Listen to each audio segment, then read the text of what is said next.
older adults are getting familiar with the digital technology that makes life a little bit easier for all of us and can even save our lives. Here with the most popular digital tech for older users is Kurt, the CyberGuy. Hey, Kurt.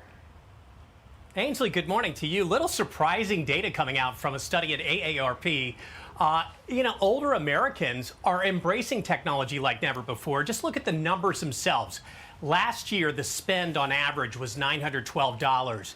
That compares to 2 years before of just $394 per older American. That's a huge leap. That's more than double in what they're embracing. Maybe no surprise to you. Wearable health tech comes in at number one. It is an Apple Watch, a Fitbit. And what's happening with older Americans is, first it was a novelty, but now it's really a wellness and health tool where they're learning how to monitor their heart, their cholesterol, their oxygen levels, all with these devices, and they're spending the time to get educated. The second one, Ainsley, is this other one, home assistants. We know them, Amazon Echoes, Google Home devices.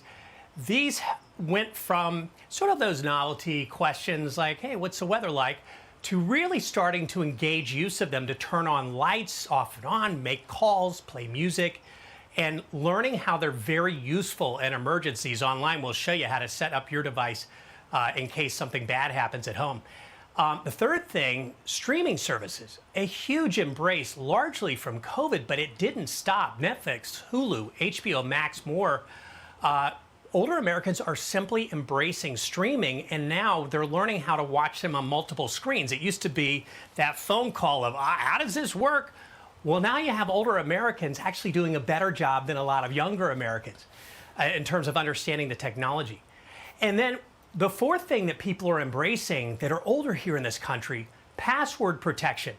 I mean, go figure. We've had so much scam activity happen and be targeted toward America that two-factor authentication is now sort of a household term now in a lot of older Americans. And that is when you set up your password and then you have it check your phone or email to send you a code to do a double check to make sure that's really you.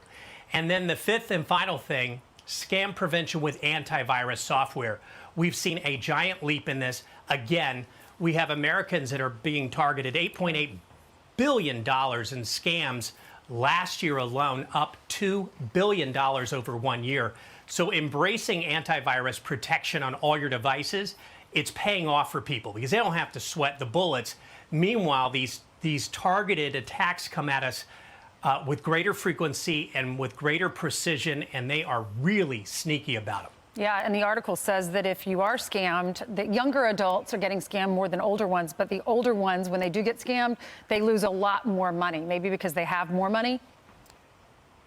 I think you're right about that, but it's interesting though. So older Americans are more wise to the security threats. Younger ones are sort of oblivious, and they seem to not be using antivirus software as much or even concerned about it until it happens to them. And yeah, their loss is less, but it's happening more frequently. You would think it would be the opposite.